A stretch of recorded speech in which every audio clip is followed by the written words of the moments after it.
Welcome to this explainer where we're going to talk about something many of us feel like we've lost, but are desperate to find again: stillness. And we're not talking about stillness as some escape from the world, but as a kind of homecoming, a return to who we really are. So let's just dive right in with a feeling that I bet is pretty familiar to you. Some people call this the age of the fractal, and it really nails it, doesn't it? It's this feeling that our focus, our attention, is constantly being shattered, pulled in a million different directions by, well, everything. And here's something you really need to hear. If you feel this way, it is not a personal failing. It's not that you're doing something wrong. It's just the cultural air we're all breathing. We're basically living in a collective exile from a state that is absolutely essential for our well-being, a state of quiet. You know, we've kind of been sold this idea that a busy mind is a productive mind, right? That all this constant internal chatter and worrying means we're really alive and engaged. But the result? We're just exhausted. And there's this nagging feeling that we've misplaced something important along the way. Okay, this is so important to get. The stillness we're talking about here is not empty. It's not lifeless. We're not aiming for the gross, murky inertia of a stagnant pond. No, what we're seeking is that vibrant quiet of a deep, clear lake. The kind of stillness that stays profound and undisturbed way down in its depths, no matter what kind of storms are raging on the surface. So, if this vibrant stillness is so great for us, why do we seem to actively run away from it? Let's take a look at some of the really powerful forces, both inside our own heads and out in the world, that keep us stuck in this state of exile. The first major roadblock is an internal one: the ego. Now, just think of the ego as that nonstop narrator in your head. The voice of me, my story, my problems. It's basically a character that's built entirely out of thoughts and activity, so naturally, it sees quiet as a direct threat to its very existence. And this right here perfectly frames that inner conflict. The ego literally feeds on noise and doing to survive.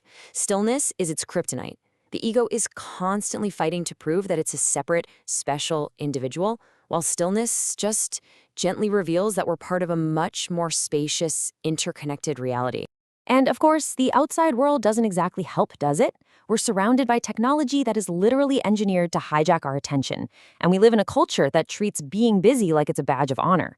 All of this creates a deep fear of just pausing because we know that in the quiet, we might finally have to face all that unresolved stuff we spend so much energy trying to avoid. So the big question is, how do we find our way back home? Well, the path back isn't about adding more complicated techniques or another thing to your to-do list. It's actually a really gentle process of letting go. It's about unlearning our habits of distraction. And the way back is surprisingly simple. Though, I'll admit, not always easy. It starts with the truly radical act of just stopping, even for one breath. Then, we just notice the mind's chatter without judging it. We just let the thoughts drift by like clouds in the sky. And then we just return our focus, over and over and over again, to a simple anchor, like the feeling of our own breath. And at first, your mind will resist this. Oh yeah, it's going to throw a tantrum like a toddler who's been told no, but persisting, just gently pushing through that initial noise, that is the absolute key. That is the one thing that unlocks this profound shift in your entire experience of life. Because as we continue this simple practice, something incredible starts to happen. We begin to discover a part of ourselves that isn't caught up in all the chaos, a part that's actually been there the whole time, just waiting beneath the noise, and it is completely, perfectly still. The first major breakthrough is this incredibly powerful realization: all that chaotic, anxious, repetitive chatter in your head, that's not actually you. A kind of separation happens. You begin to see the thoughts, and you realize you are not the thoughts themselves. And that discovery, of course, leads to the next one. If you're not the thoughts, then what are you? You are the awareness in which they appear. You are the silent, spacious consciousness that is your true nature. You're the sky through which the clouds of thought just pass on by. Learning to just rest in this awareness, as this awareness, it's like finding a permanent refuge. It's this source of deep clarity and strength that exists right in the middle of all of life's storms, and it is completely unshakable. Now, let's be super clear about something. This is not about becoming passive or retreating from life. Not at all. It's about learning to engage with the world from a completely new and way more powerful center of gravity.